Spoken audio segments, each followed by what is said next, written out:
Bronny James kasalukuyang nagpa-practice sa Lakers sa harap mismo ni LeBron, Anthony Davis at iba pang NBA stars at scouts.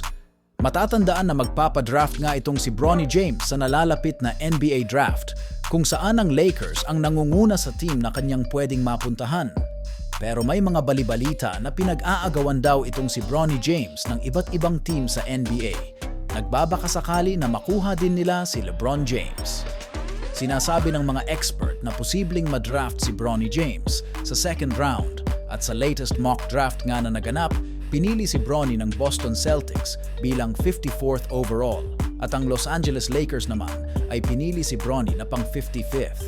Pero sabi nga nila, wala sa ranking yan at marami ding mga NBA players ang nag-perform ng maganda kahit sila ay kulelat sa draft or even undrafted.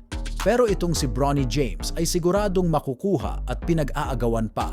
Kahit sinasabi ng iba na pang G-League lang daw ang laruan nito at bumalik na lang sa USC para ipagpatuloy ang kanyang pag-aaral and develop more his basketball skills.